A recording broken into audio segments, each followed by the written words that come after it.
What is up, everybody, and welcome to Celtics Talk Weekly Postgame Live. I'm your host, Seamus Zarlingo, aka Celtics Every Day. Just me here tonight, or today, or this morning, or whatever you want to classify it as. Going solo coverage on this postgame, post Celtics Knicks.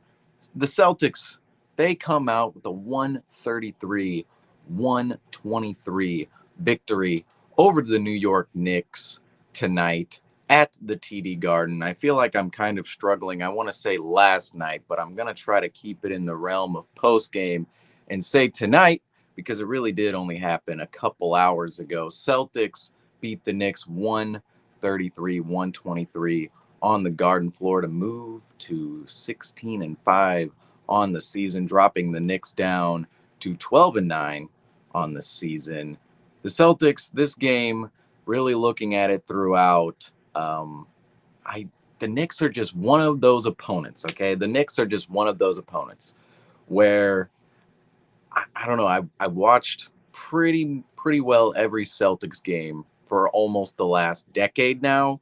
And for some reason or another, the Knicks have had a bad 20-year stretch, and they're in a better stretch right now. They're not a championship contender, I would say, but they're in a better stretch.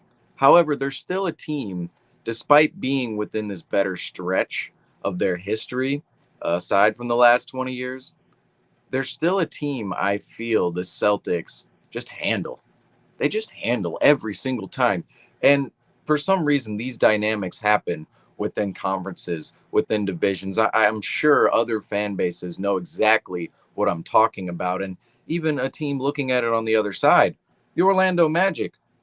The Orlando Magic have handled the Celtics for years. Why is that such a thing? No matter what the record is, the Orlando Magic have always handled the Celtics. It seems as if the Celtics and Knicks, they run upon that same dynamic, and the Knicks, they can just never, without Michael Beasley, I will say. Michael Beasley, that one time in December 2018, I believe, that one time I suggested Michael Beasley, maybe, just maybe, if he brought the Knicks to the 6th seed, could he be in MVP conversations? I know how ridiculous that sounds, but at the time, that's how good that performance was. Outside of that one performance, the New York Knicks have just been handled by the Boston Celtics.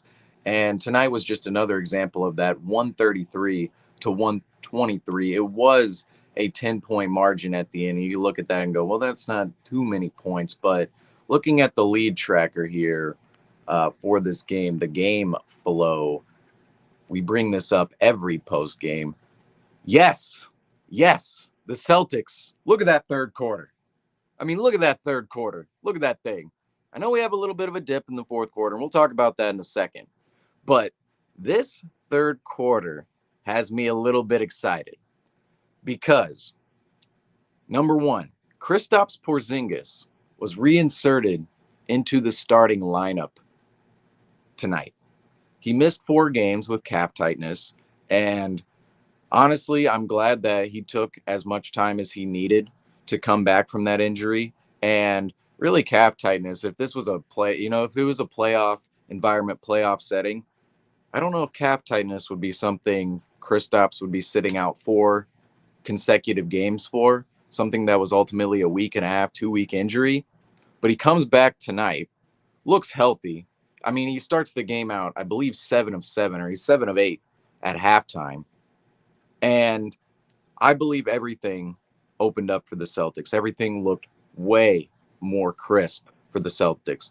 The rotations looked way more crisp. You could tell they had another big body within the rotation. And you saw there in the third quarter, instead of needing to find answers late in the third quarter, midway through the third quarter, as the Celtics usually do, because of the addition to Kristaps Porzingis within the lineup tonight, after his 4-game absence, the Celtics, they look a lot more sound. They looked a lot more sound against the New York Knicks. And this lead tracker just proves it right here.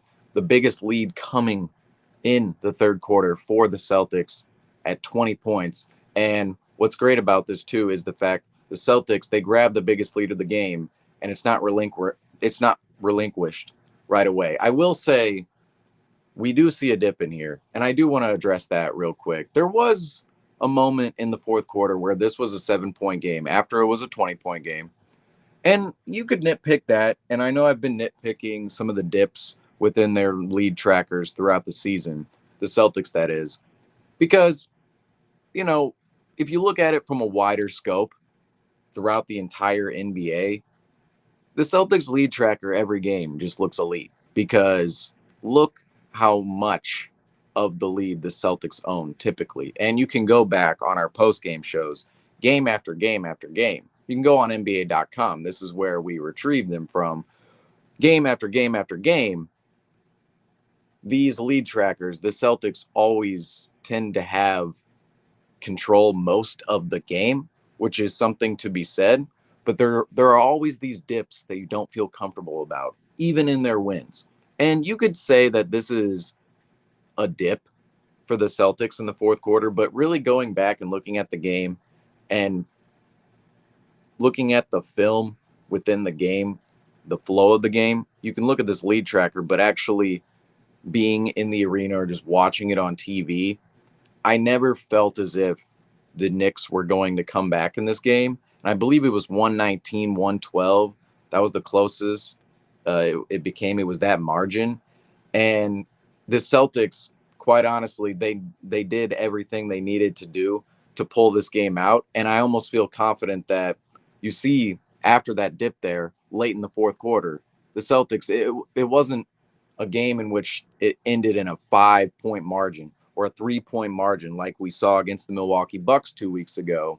This game ended in a 10-point margin, pretty comfortable for the Celtics. And you can see they resurmounted their lead to the point where it really was out of range for the Knicks going possession for possession with the Celtics down the stretch, and the Celtics having that offensive punch and that firepower that they do offensively as a team, especially with Kristaps Porzingis back in the lineup. But yeah, looking at the lead tracker tonight, that third quarter, whew, for all the Celtics problems in the third quarter, that one, this one looks pretty good.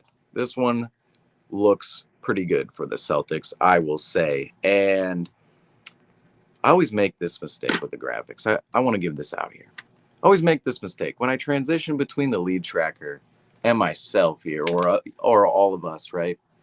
I need to hit this graphic right here. I always hit to just pull away the other one, right? I'm like, all right, take away the lead tracker. But it's a simultaneous thing. Like I need to put this thing up. I don't know, a little insight to that. But you guys kind of saw that right there. We'll see how that develops over time. But in regards to the Celtics, they're developing just as we are here on the Celtics Talk Weekly post-game show. Going through the individual stats tonight for the Celtics, um, we had a couple of valiant performers, quite honestly. The entire roster felt involved tonight for the Celtics, and a lot of well-rounded performances for the Celtics. You want to see teams distribute the ball, distribute scoring about, and of course you want to have that offensive superstar firepower for when opportunities in the playoffs ugh, later on down the line, right? Later on down the line in the playoffs, fourth quarter of games, when teams, some players, the moment becomes a little bit too big for them, right? Becomes a little bit too big for them. You want to have those offensive superstars, right? That can go out and get you a bucket. But you see in these regular season games, this is a game against the New York Knicks on a Friday night in December. If you can have that distribution and not need that real big offensive firepower punch, that superstar punch, you like to see the ball be distributed, the scoring be distributed, and that's exactly what we saw out of the Celtics tonight. You look at our typical scores, Jaylen Brown and Jason Tatum. Jaylen Brown tonight, 17 points, only took 13 shots. Jaylen Brown, 17 points on 13 shots, 7 of 13 for the night. Jason Tatum, 25 points, 8 of 18 for Jason Tatum, 18 shots. He took the most out of anyone on the team. Just think about that, too. Jason Tatum taking 18 shots, that seems little bit lower for his standards. You want to see Jason Tatum take around 20 shots a game. Takes 18 and he still leads the leads the team in shots. So you look at that, that's positive, and you still look around the board. 7 of 11 for Drew Holiday, 16 points. Al Horford, 14 points for him, 5 of 8. But I want to get to our player of the game because this man, I mean, super efficient tonight. Super, super efficient. And this player really, um, I should mention too. I should mention too, Kristaps Porzingis. He's not the player of the game, but he was 7 of 13 as well, 21 points for Kristaps. Same sort of line as um, Jaylen Brown in that regard for shooting. But the player of the game tonight, okay, not Kristaps Porzingis, not Jaylen Brown, not Jason Tatum, not Drew Holiday, who all scored in double figures, all super efficient, but this man tonight, Derek White. Derek White, our player of the game. Oh my goodness, Derek White was fantastic tonight. Only the third time in his career, only the third time in Derek White's career, scoring 30 points. And it comes on this Friday night against the New York Knicks. 30 points, 3 rebounds, also 3 assists on the night, 2 steals, 2 blocks, 10 of 16 from the floor, 6 of 10 from 3. 6 of 10 from 3-point land. Derek White was fantastic tonight against the New York Knicks. And I said this on a post game a couple of weeks ago that we're seeing Derek White really be maximized, be optimized with this Celtics team. I really do believe it because we saw him in San Antonio be a super effective, super efficient player, both offensively and defensively for what his role was. But ultimately, in San Antonio, he was playing for 7 seed teams. And that's just what it was. They were playoff teams, they were playoff caliber teams, but they weren't championship contenders with legitimate superstars on the roster. Now, I know they had LaMarcus Aldridge and DeMar DeRozan. They were great, but they were no Jaylen Brown, Jason Tatum, Kristaps Porzingis, along with Drew Holiday, right? And Al Horford. Let's throw in Al Horford too. Well, I don't know, he's 38. But anyway, Derek White in a Celtics uniform. He is being maximized within his role, and you're seeing him just create easy opportunities for himself consistently. And not only does he create easy opportunities for himself, that feeds into others' opportunities as well. And you can see on certain nights, he's very good at passing to other players, getting guys open, and breaking down defenses and just setting guys up in correct positions, whether it's guys cutting to the rim, guys sitting in the corner, waiting, just waiting for the ball to shoot a 3, right? Shoot an open quality 3, a high efficiency 3. Or there are other nights where there's more emphasis put on our superstars, and Derek White can simply exploit you by going to the rim with what I believe is his elite finishing ability. Now, if you look at Derek White on film, you're not going to go, oh my God, this guy's athleticism or this man's, you know, I almost said craftiness. I don't want to find another adjective for this. But his athleticism and, you know, show stopping ability doesn't jump out at you. That being said, his craftiness, and that's why I didn't want to use it as something that didn't jump out at you. His craftiness and his ability to finish within traffic and just get downhill, get to the rim, break down the defense, that I believe is coming at an elite level within this Celtics offense. And you saw tonight too, the 3 ball was falling for him. He took 3 3-point attempts. And typically I do want to mention this. I do want to mention this in regards to Derek White, right?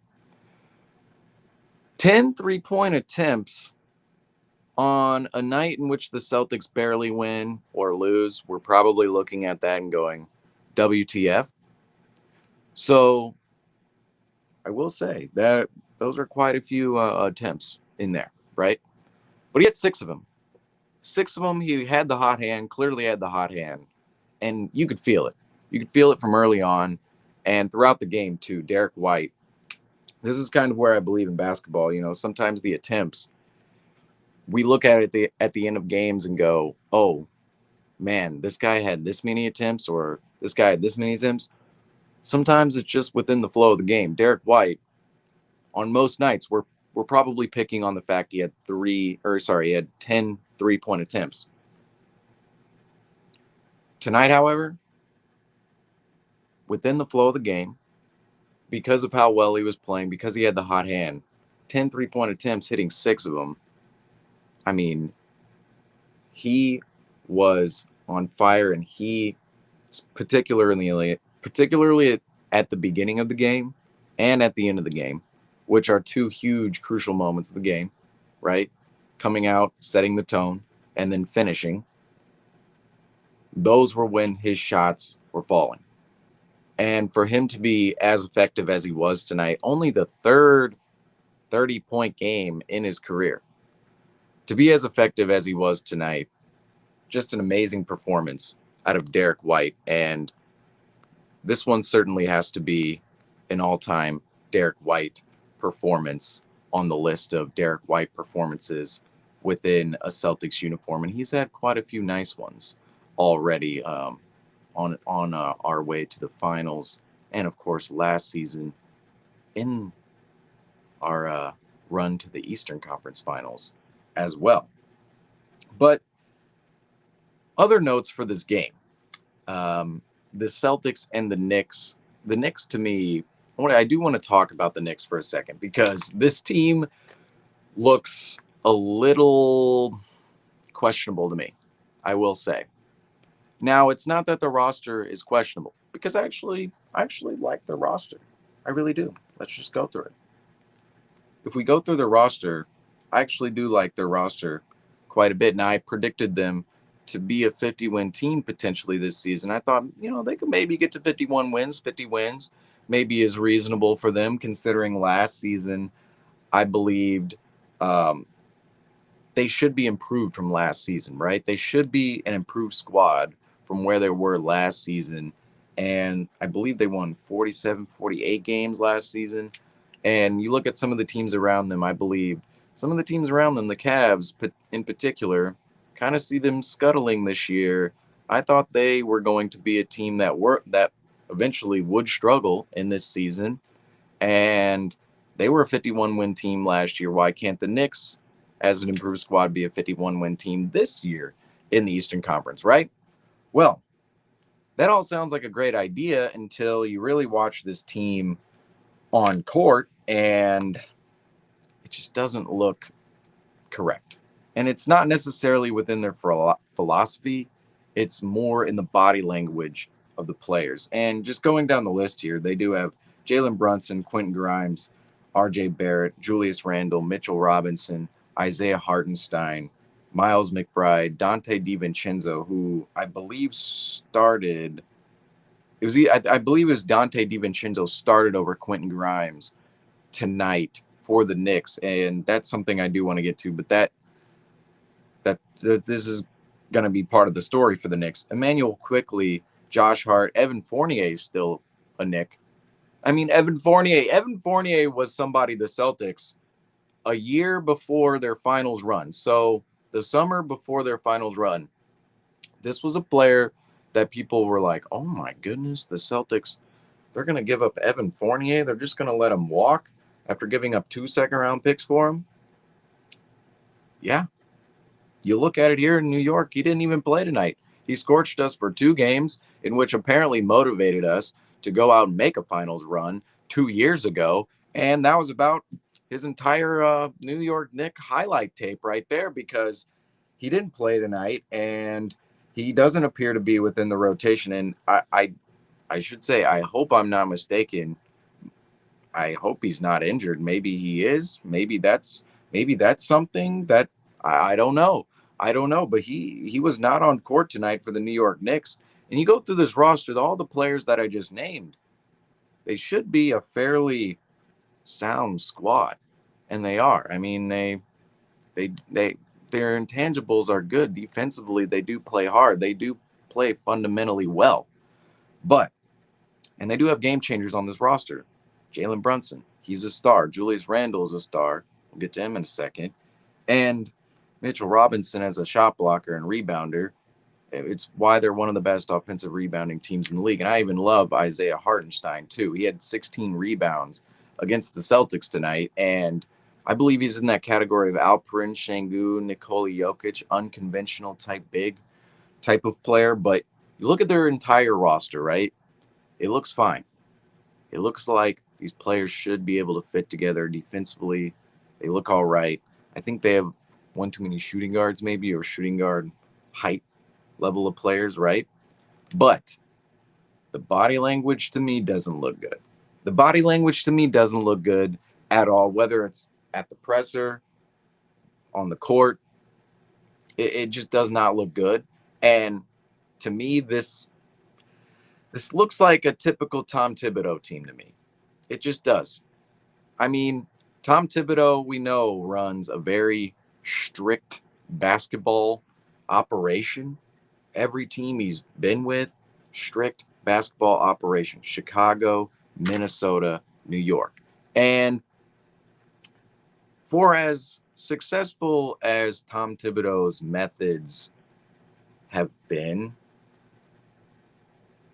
it really, to me, has not amounted to the most efficient way to win and ultimately finals success, going and bringing a team to the finals, optimizing the talent you have on your roster.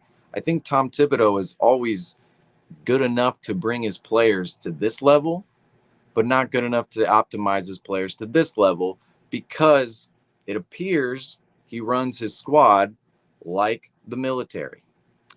And by this, I mean it doesn't necessarily appear there's any room for error within their system. And Quentin Grimes, this is what I wanted to get to, and he didn't start tonight. And he had 2 threes against the Celtics, and they were 2 pretty big shots. But he didn't start. Dante DiVincenzo started tonight. Quentin Grimes the other day came out to the media and was really complaining about his role. He was complaining about his role with the New York Knicks and saying, it's kind of hard to get a rhythm, kind of hard to even just play basketball, stay out on the floor when you miss one shot and you're being taken out. And I believe that is definitely true. I mean, it's definitely true when if you're always constantly thinking about being taken out, if you're always constantly thinking about needing to make the next shot or else I'm sitting on the bench, that's not good for your psyche shooting a basketball. It's just not. And ultimately shooting a basketball, your mind should be relatively empty. It should be just completely empty. But when you're thinking about that, right? When you're thinking about that aspect of being taken out of the game, and these things matter because some of these guys have not been paid. They really have not. There have been players who have been compensated quite nicely with the New York Knicks and Boston Celtics at the top of the rosters. Other guys have not been paid quite as nicely. And their roles in the league, too. Forget the payment. They want to stay in the league. They want to be an NBA player. They want a higher role, right? Well, Quinn Grimes comes out and expresses this the other day. And to me, watching Knicks games, I feel like I see it on court. I feel like I see it on court. I feel like I saw it tonight where this team has the demeanor of a military squad, very serious. Now, I will say, like, behind the scenes, whatever, but very serious, very to the point movement, right? There's no emotion. There's really no emotion. It almost looks like a Greg Popovich led squad. There's no emotion within this Knicks team. The other day, There was a moment, I don't even remember what game it was. There was a moment, I believe it was Quentin Grimes made a 3-pointer at the buzzer to end the quarter somewhere. And it's like nobody was excited. Nobody. It's like, all right, we're going back to the locker room. And the Knicks had the lead. They had the lead. So, with all the great pieces within the Knicks locker room, and for as philosophically good as Tom Thibodeau can be, there's just still a level of optimization that Tom Thibodeau, for some reason, cannot reach with his squads. And I believe this Knicks team is a product of that. And I believe their demeanor and right now, just some of their body language just isn't quite there. Now, I want to express they play very hard. They play very hard. They play fundamentally sound. But it just doesn't feel like their guys are having fun. It doesn't feel like they're going out there and wanting to play basketball. It feels like basketball is our job. I feel like should I bring this up a bit? No idea. Feels like basketball is our job, which it is for all these guys. But it feels like for the Knicks, there's just an extra level of pressure to the squad that doesn't exist for a lot of other teams, particularly the Celtics, who we saw tonight behind Joe Mazzulla. I mean, they look happy as a squad. They do. And I think as the season goes on, more and more chemistry will gain. But with all the opportunities these guys are getting, I mean, we already went through the score sheet for the Celtics. Everybody seems to be getting their rightful amount of shots. And tonight, it was distributed a little bit more than normal. That's what we want to see. But everybody is getting their due, and everybody's playing within their role. And I think Joe Mazzulla does give the team a lot of leeway, and I believe he comes together with his players and really gauges what they want, right? It's not, to me, Tom Thibodeau, right? I'm just speculating here, right? He runs the New York Knicks how he believes a basketball team should be built and how to win, right? This is how we need to play to win, which is great. When you have a philosophy like Joe Mazzulla, quite honestly, there are going to be moments this season where I'm like, what is this philosophy? Now, he does have a philosophy. How advanced and complex that philosophy becomes, we'll see. But Joe Mazzulla, right? There are going to be times where I'm kind of complaining about the philosophy this season. But I believe Joe Mazzulla's philosophy with his players of gauging them on certain practice items, certain plays, defensive schemes, all of that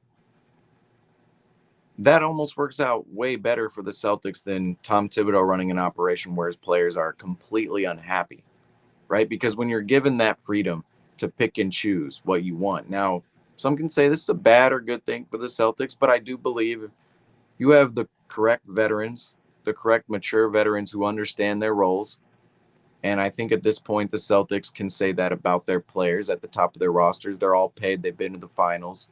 They've been on different squads, different situations. They've been through different situations. When you have those type of players, giving them that type of freedom, that can be the difference. And you see in New York, it just doesn't feel like there's that same freedom.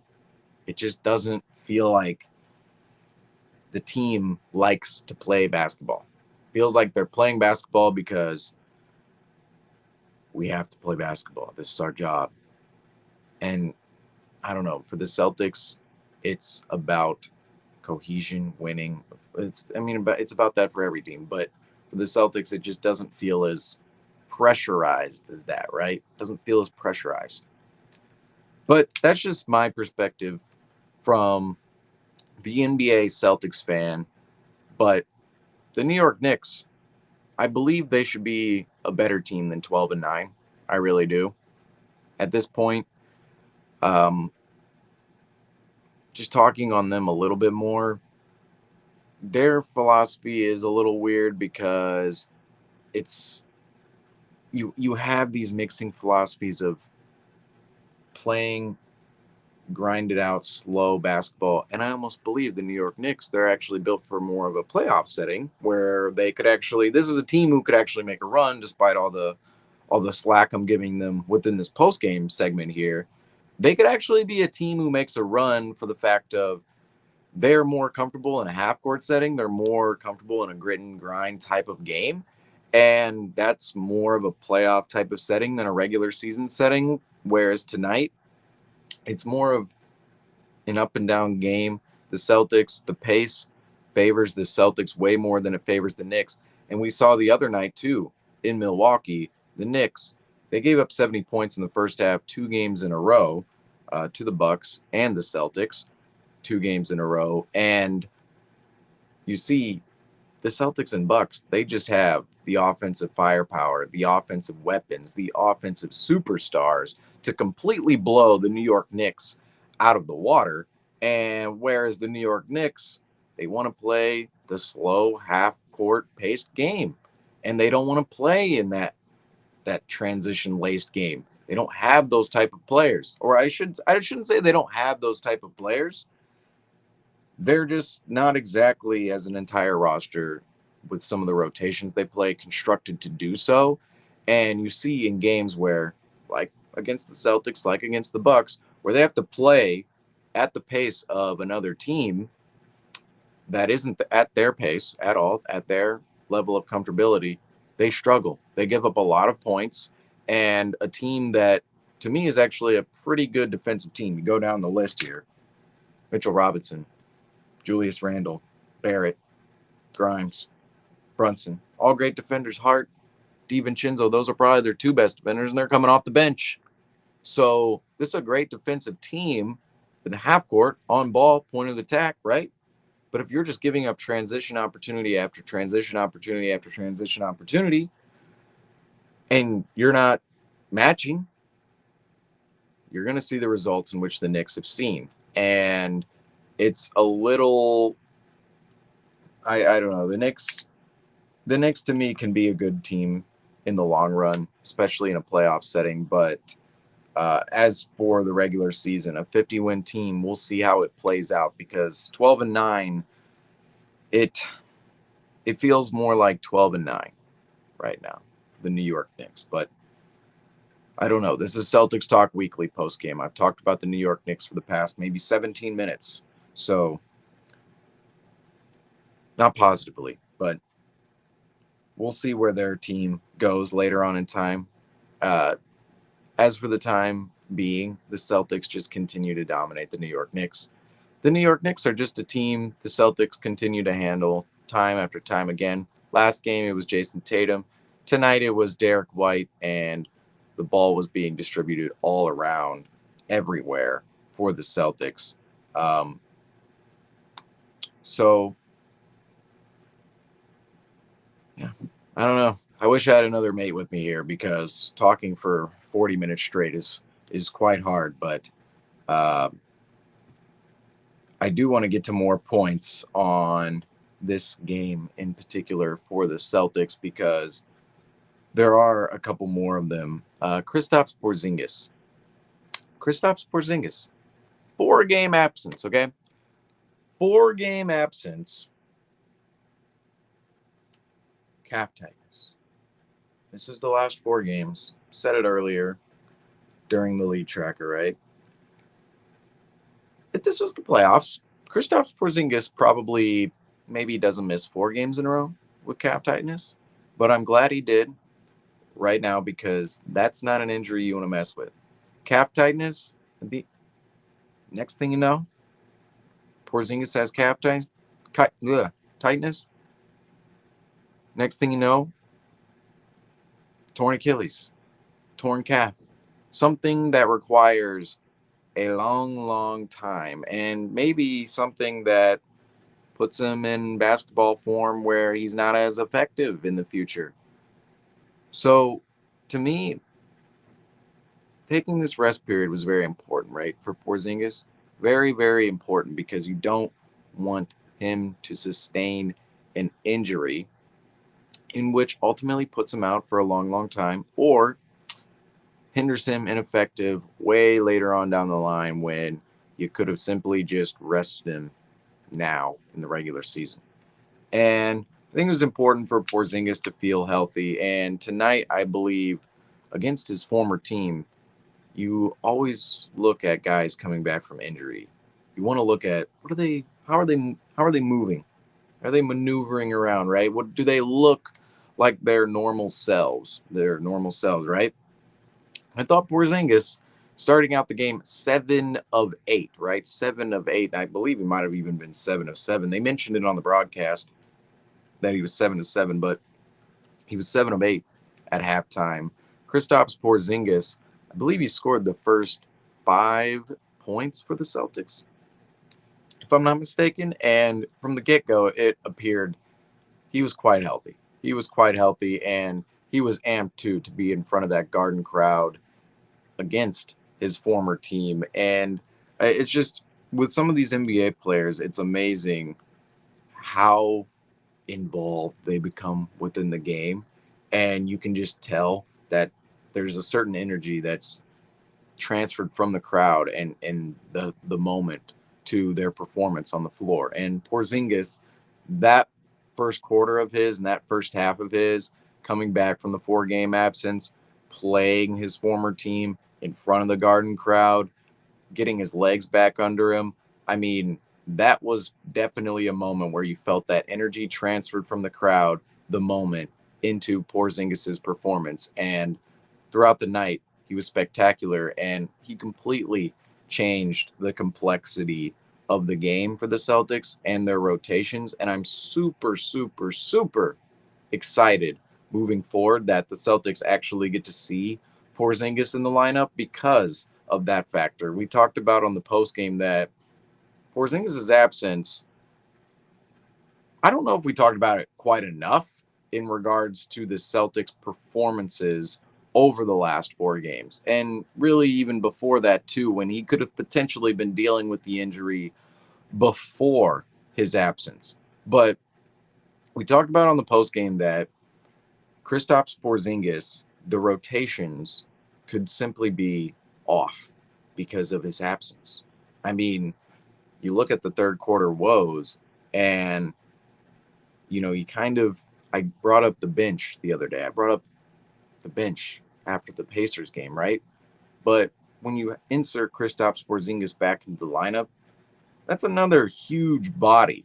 Not only huge in the sense he's actually 7'3", but huge in the sense that he is an all-star level player you're reinserting into your lineup, and that just it smooths everything out for Joe Mazzulla, and the puzzle pieces within the rotation become a lot more evident, I believe, than when you're dealing with Al Horford being a starter and needing to find minutes from Luke Cornett and Kada at certain moments in time. And it's not as if Luke Cornett isn't great because within his role, because tonight he was actually a pretty effective player in 10 minutes, 2 of 3, which is his typical role. He typically plays around 10 minutes per game, but you saw during Porzingis' absence, 15, a little inching towards 20 minutes a game. Some nights, we had 4 points tonight, and I thought his 10 minutes were quite effective against the New York Knicks bigs, Hardenstein, Julius Randle, Mitchell Robinson, all of those guys, huge physical bodies. Luke Cornett was able to come in there, kind of throw his body around and be effective in that way, right? And he's always effective at setting screens too. But amidst that absence, Luke Cornett, for as solid of a player he can be within that small role, he's not Kristaps Porzingis. The Celtics don't have another Kristaps Porzingis. They simply do not. And looking at the entire lineup tonight, I thought Kristaps' presence, just simply being there, just completely changed everything for the Celtics throughout the game. And his first half performance in particular was massive for him and the team, because for an individual player, it's big for a player to come back from injury and gain a rhythm, right? Because some players we do see, they come back from injury, they might not feel 100%, might not feel their rhythm, might not have their legs underneath them, and they come back. It might take them 1 or 2, 3, 4 games, right? Kristaps Porzingis comes back tonight, first half, boom, it's over. He's back. There's no ramp up, right? There was a ramp up behind the scenes, sure, coming into this game, right? But in terms of actually being within the game, right away he was 7 of 8 from the floor in the first half, and you likely expect Kristaps Porzingis to be just as effective moving forward too. From a variance standpoint of from 3-point land, he had quite a tough stretch before going out with calf tightness. Coming back healthy, resting, you would have to think those 3-point numbers. He's a career almost 40% 3-point shooter. He's likely going to lean more towards that percentage than being 2 of 20 as he was before he went out. So where the Celtics are going and where Porzingis is going, certainly up. And tonight's game against the Knicks, you just absolutely love to see it. You absolutely love to see it as a Celtics fan. Outside of Porzingis, though, Derek White, we talked about him earlier, player of the game, 30 points, just super effective player for the Celtics on both ends of the floor. I didn't necessarily hit on his defense earlier. Uh, I think the Celtics defense can actually go up to another level. I think their intensity on some nights defensively just isn't quite where it needs to be, and I'm not too concerned about that yet, because I might have harped on it a lot post game the other night, right? But I'm not too concerned ultimately yet, because it is December, and I think once the playoffs come around and that time period does approach us, we will see the team. They will they will heighten their level of intensity on the defensive end of the floor. However, um, at this point in time, I don't feel it's all there, but I still feel as if guys are putting up nice performances in terms of just doing what they need to do defensively in order to get the job done. Now, that's where the intensity can take a defense up to another level, is that when you're doing all of the necessary intangibles and you're doing them intensely in front of the other team's face, it's just a whole different level of defense than if you're just going through the motions of it. And I feel like the Celtics are going through the motions of defense, and they're doing well, right? They're positionally doing well, rotating well, but I just feel as if on ball and just getting out to contest, they just need to be a little bit more just there, right? They just need to be more there. It just feels like the team is kind of floating at certain times or another. But I still believe the team as a whole has been good. And Derek White, that's another part of his game, along with Drew Holiday. The Celtics, we don't talk about this enough with them. That backcourt is just absolutely elite in regards to their defensive versatility and ability. And that's what gives you confidence ultimately to this, that the Celtics will turn up their intensity, because we've seen guys like Derek White, like Drew Holiday, and of course Jaylen Brown, Jason Tatum too, who are the ultimate guys who are going to need to bring that level of intensity. They are the guys too that have done this before, and they are elite at doing so. And that's why I believe at this point in the season, it does need to be a little bit better, but I do think the team can get there. And I thought tonight was a nice performance out of the team. Even though they gave up 123, they still made necessary stops in moments in which they were making their run, and of course preventing the Knicks run at the end of the game. Um, some struggles tonight. 0 of 5 for Sam Hauser in 20 minutes. 26th birthday for Sam Hauser tonight, and 0 of 5 from 3. And this is a night too where the Celtics, I believe they made, I don't know the exact number of threes in which they made here. We can actually check the game numbers.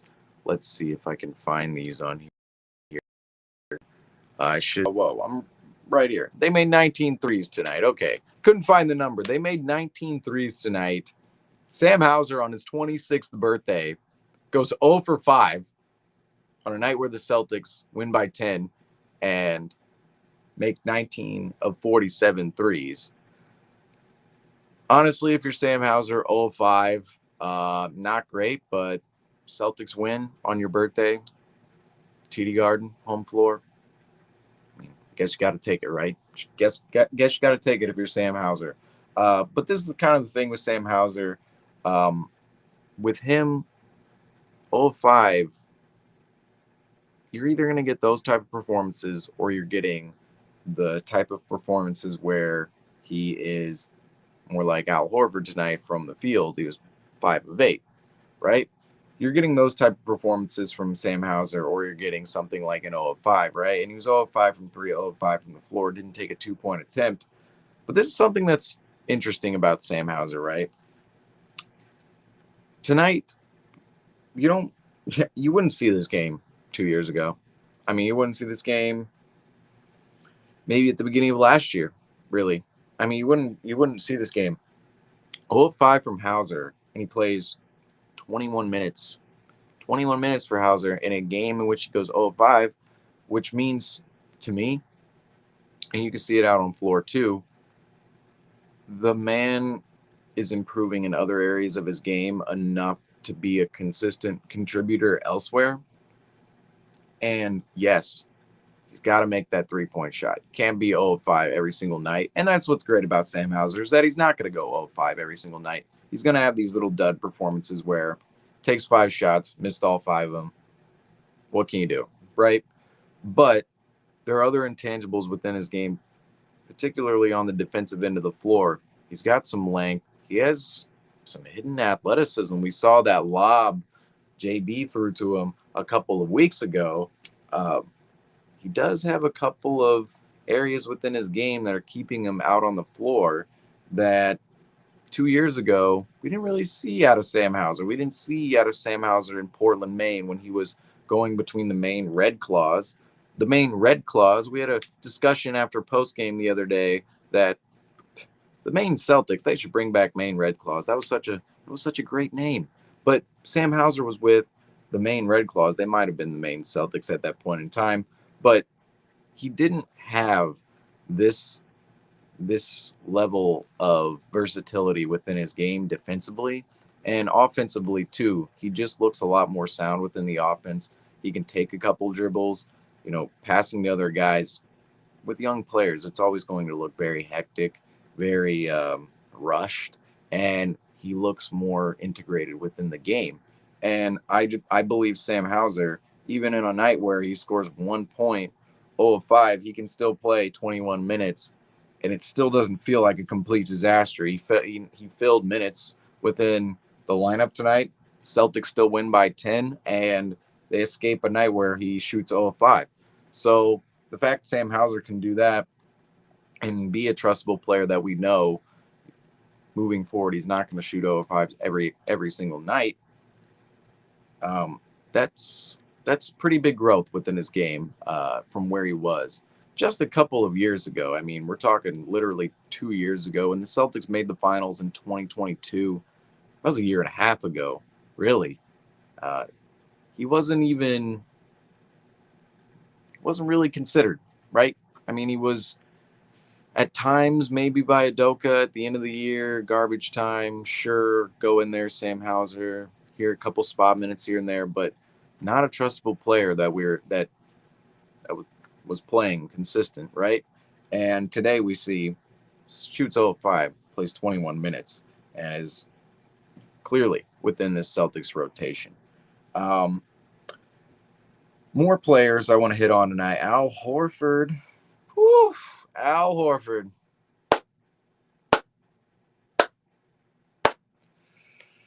Big Al. I mean, Al Horford, I want to cherish all these Al Horford moments. I really do.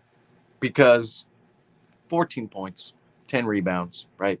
Double-double for Al Horford tonight. 10 rebounds, and some of his shots, he's 5 of 8, 3 of 6 from 3-point land tonight. Some of these shots came in some of the biggest moments of the game. And the biggest one really came at the end of the third quarter. It was almost a buzzer beater. It was zero 0.6 seconds, zero 0.6 seconds away from being a buzzer beater. But Al Horford, when he made that shot, that was the game. It really was. Now, the Celtics needed to close it out down the stretch. They thankfully did. They needed to do that afterwards. But that was the game because it really felt as if the Knicks did have a little bit of momentum, culminated up a little bit. You go back, if we look at the lead tracker again here real quick. If we go back to this lead tracker, right? At the end of the third quarter, you see that little dip right there. You see that one little line, right? You see that one little line right before the end of the third quarter going into the fourth. That one little line. If Al Horford doesn't make that almost buzzer beating three, right?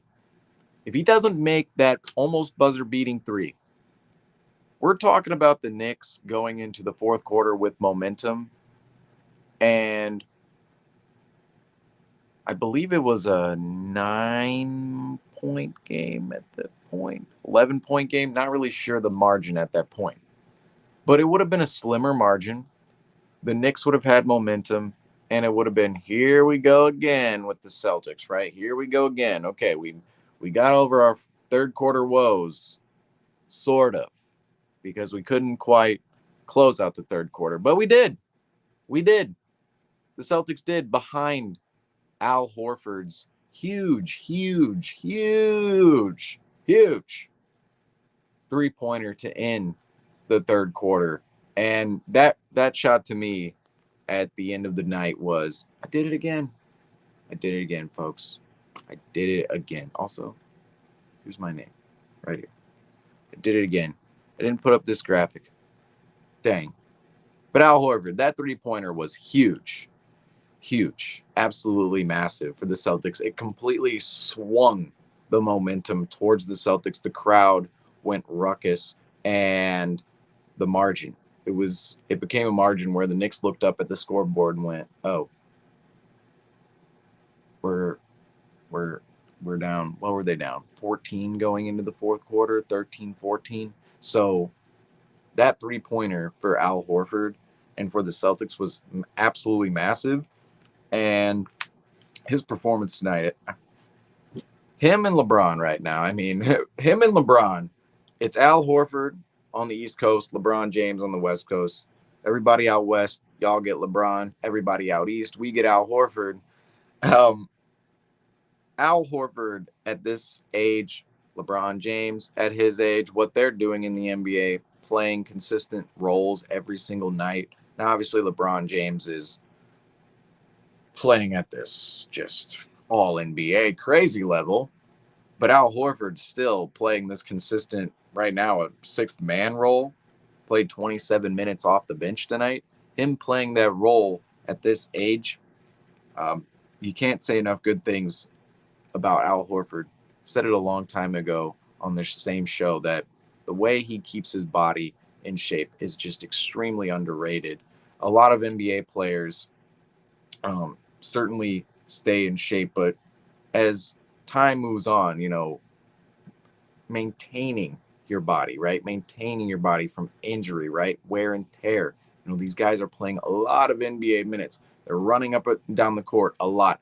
Think about, truly, if you were to mine a statistic on Al Horford, how many times he's ran up and down a basketball court, right?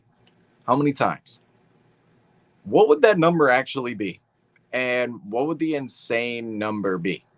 For real, because it would be insane.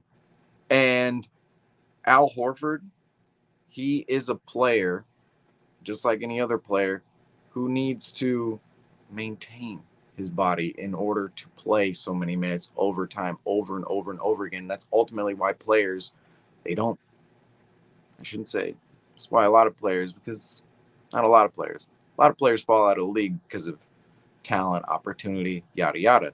But established players, right? Established role players, established stars. Why do these guys fall out of the league into their 30s? Their bodies start deteriorating. It's just a simple fact. Everybody's body starts deteriorating. And when you're putting that wear and tear on your body over and over and over again, the complexity of what you need to do in order to maintain yourself, it becomes much, much harder to do so. And Al Horford, the fact that he has been able to maintain this level of play, level of fitness into his late 30s, and now we're inching almost to his 40s, just like LeBron is. Both of these guys, both of them. I mean, that's it's another level of work than what people might conceptualize for basketball or even just staying in shape as a basketball player. It's certainly it's certainly another level of work and routine and lifestyle in which a lot of probably young players aren't even on. Just looking at what Al Horford and LeBron likely need to do in order to suit up every single night, which they ultimately do for their teams, their routines and lifestyles, they can't be the same as guys who are 21, 2, 3, 4.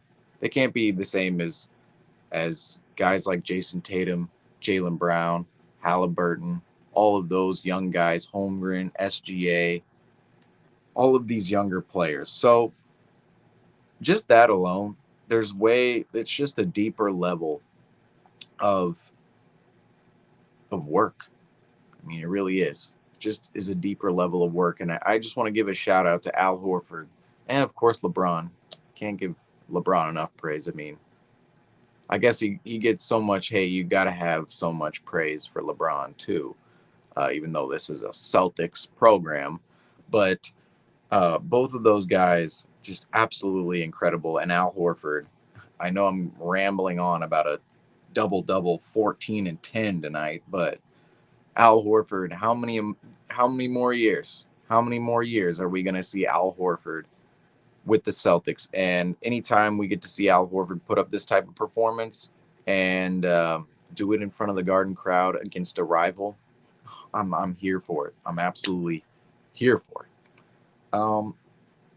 Talked about a lot of individual guys. Let's talk about the Jays real quick here. Might be our last point of discussion before we sign off this morning, tonight. I'm not even sure what time it is anymore. It's nighttime. I don't know. The Jays. Honestly, these performances out of Tatum and Brown, totally fine. Totally fine for me. They took 31 shots, made 15. So just looking at them combined, pretty efficient from the floor, almost 50% on the night. And they were 5 of 14 from three. So, about like 30, 35% somewhere in there. So 6 of 8 from the line for Jason Tatum, 1 of 1 from Jaylen Brown, the Jays. They had 9 assists combined. Turnovers. Jaylen Brown only had 2. Jason Tatum had 0. Right? Jaylen Brown had 2 turnovers. Jason Tatum had 0. Why that is so crucial and important is because literally after last game, I will say Jason Tatum last game, great with the turnovers. Great. Tonight, same thing. Jason Tatum, 0 turnovers, great with the turnovers. Before last game, for the last stretch, right? Jaylen Brown, Jason Tatum, mass turnover issues, okay? Like issues that you look at and go, geez, this is not even an issue of a contending team. Like this is like, can you even win basketball games type of turnovers, right? But Jaylen Brown, Jason Tatum as of late, right? Particularly Jaylen Brown, because Jaylen Brown is typically the turnover king out of the two of them. Now both turn over the ball, quite often, but those two players, Jaylen Brown, we saw this last stretch, this last week and a half, Jaylen Brown has been trending in the right direction entirely. And Jason Tatum, although it's only been 2 games, 0 turnovers both games. Okay, 0 turnovers. Or sorry, I believe actually last game he had 2 turnovers last game, but he really had one. The last one wasn't important at all, but he had 1 turnover last game that was within the game flow. The second one came at the end of the game, was not important at all. Only 1 turnover in the last 2 games out of Tatum after going 7 turnovers and then being ejected 2 games ago. So the turnover numbers for the Jays, only 2 turnovers for them combined tonight, and they both came from Jaylen Brown. That is what you like to see completely in a night where, too, Jason Tatum plays almost 40 minutes, 38 minutes. Jaylen Brown only plays 27. We'll see. A little strange, I will say. Every time a player that plays typically 35 plus minutes or, 33 plus minutes, when you see their minute total dwindle to that 25, 27, 28 range, you almost wonder, is there an injury going on here? Is this within the rotation? What's happening, right? Because you never know why those minutes quite drop, right? And Jaylen Brown's minutes only 27 tonight, but in terms of what Jaylen Brown, Jason Tatum were able to do tonight, not boisterous performances, not performances we're going to look at and go, whoa, these were classic J performances, but there are performances well enough to get the job done against the New York Knicks and be efficient enough while doing so, and even improving their game, I will say, with the turnovers. That's just such an important part of their games, both of them. And when you see the numbers be as low as they were tonight, that is what we want to see. And all the plus minus numbers too across the board. They were plus 18, plus 17. Brown 18, Tatum 17, Porzingis a plus 13. Derek White led the entire team, plus 21 for Derek White. And then going down the board, Drew Holiday plus 6, Al Horford a plus 9. And then the bench, Pritchard, Cornette, Hauser, all in the negatives. Brissett and Banton, too, in garbage time in the negatives, but they only played 21 seconds.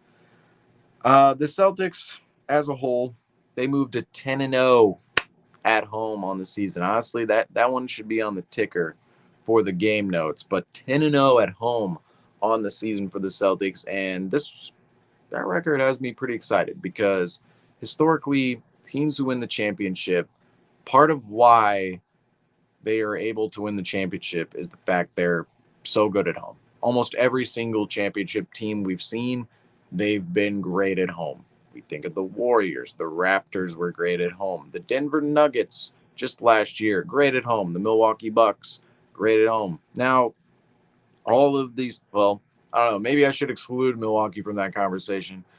I know we couldn't go a whole entire post game without trashing on Milwaukee in some regard, but 2020, 2021 season, not too many fans in the arena for the Bucks championship run. But regardless, pretty good home team outside of that stretch, right? Even when they didn't have fans.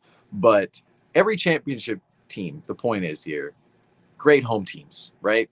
And the Celtics, 10-0 at home. We've seen they've had their struggles on their home floor, on the parquet floor in the past, in the playoffs. But this year, 10-0 at home so far. The playoffs aren't until April. A lot of time left, a lot of time to make this record worse, right? But a lot of time to also improve upon it and make it as great as possible, to the point where, what if we're just that team, right? What if we're just that team? We're just that Denver Nugget team, right? We're that Milwaukee Buck team, or that Golden State team, or that Toronto team, that Laker team, right? I hate to say it, but that Laker team too, even though their championship came inside the bubble. What if we're just that dominant home team who makes to the playoffs and all of a sudden we can't lose at home? I know the Celtics have seen their struggles in the past, but this 10-0 home record, what they've been able to do, Certainly exciting at home. The road, we have other conversations about that, of course, when they actually go on the road, on other post game shows. We talked about it a lot, some of their road struggles. But when they do go and play at home, the Celtics, they get the job done. They finish business, and you saw it tonight, 133 to 123 over the New York Knicks. I don't know what else I want to pluck out from this game. I'm actually quite surprised I was able to fill an hour here because I don't know. This is just Celtics Knicks. I didn't know I had this much to say about Celtics Knicks, but apparently so. But as we go on here, just a couple more points to hit on for the Celtics. Although the Knicks are a team the Celtics tend to handle, for some reason the rebounding, I don't know why. I don't know why. I don't know why. I shouldn't say I don't know why. It's Mitchell Robinson, Julius Randle, Hardenstein was awesome tonight. The rebounding, the Celtics cannot get on the boards and points in the paint. It was split tonight, and the Celtics actually won the points in the paint battle. But you look at the second chance points, 21-13 for the New York Knicks, and I just think that's too many. That's just way too many. And quite honestly, every time we go up against the Knicks, it just feels like a physical battle. And I do believe the Celtics, they need to be more physical moving forward. And maybe that's something we talk about more at the trade deadline, trade season, where I believe they need another big body. Maybe that's not a big guy, right? It's not big man, not a center, right? But maybe another big forward, right? Just a big body, someone to come in and be physical, and maybe even be a voice too to the team later on down the line. We'll see what develops in the locker room as the season continues to progress. But you do want to see the team. I do want to see the Celtics be more physical uh, than they've been. I thought tonight was fine. I thought tonight offensively was pretty fine. But then defensively, you saw those second chance points, 21-13 for the New York Knicks. And the rebounding battle, not great for the Celtics. But I do believe there's room to grow moving forward. And against the New York Knicks, this was a physical squad which they went up against. And it's great that the Celtics didn't see themselves burn because of the rebounding tonight, because of the physicality. But against some other teams who are going to have more offensive firepower, more offensive weapons, going to have the ability to run and be physical, you want to see the Celtics be more within that category. And that's really all I got for this particular post game here, because the Celtics 133, 123 against the New York Knicks. I mean, it's like clockwork with some of these teams. It really is in the Eastern Conference. The Celtics, we may be down for a season, we may be down for a couple months, but I can assure you, we will be back up, and we are back up again. Remember 2 years ago, folks? You guys remember 2 years ago? 2 years ago. The Celtics, January, 2 seasons ago, not quite 2 years. January 6th, 2022, the Celtics traveled to Madison Square Garden, and RJ Barrett hit a massive game winner. Great moment, great massive moment game winner on the Celtics' head in front of the MSG crowd. And that was a low point for the Celtics as a franchise with Tatum and Brown. It really was, because the season before, although that season was absolutely horrendous and they ended with a 36-36 record, it was a 72 game season, 36-36 record. They go out in the first round. The Celtics go out in the first round to the Brooklyn Nets in 5 games. Kyrie and KD. Kyrie leaves the squad. First year with KD, absolutely whoops us with James Harden too. The Celtics come back the next season and they reconfigure their roster, hire new head coach, move Brad Stevens into the POBO position, President of Basketball Operations position. And after this game winner, this RJ Barrett game winner at MSG, the Boston Celtics sat on January 6th, 2022. And not that January 6th, by the way, but the 2022 one, right? The other one for Celtics fans, the other one. 18-21. 18-21 with Brown and Tatum, a newly configured roster coming off a 500 season.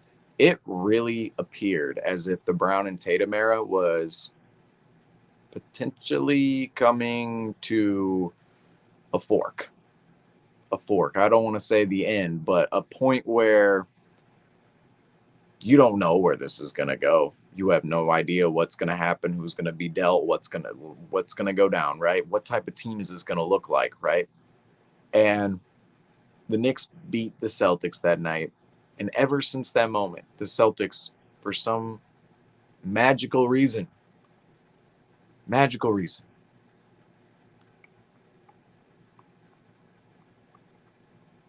to the moon, to the moon, to the moon. The Celtics go to the finals last year, not last year, 2 seasons ago, and they win 57 games last year. And there are moments we can all say, well, this happened. Ime Udoka, Joe Mazzulla, 3-0. We come back down. We don't win game 7, blah, blah, blah. But you really do look at the scope of Celtics history. 57 wins last year to make it to the Eastern Conference Finals. Game winner in game 6 to force a game 7. Now, game 7 was absolutely horrendous. But now coming into this season, too, having a legitimate shot to win the championship and now moving to 16-5 on the season. I don't know, that moment 2 years ago, I don't know why, but that was the turning point for the Celtics. And ever since then, we've just been better than the New York Knicks, and we've been just better than the rest of the East, in my opinion, as well. Even though the Miami Heat are reigning in Eastern Conference champions, we won't talk about that, but we'll get to that business later on in time. Maybe discussion for May.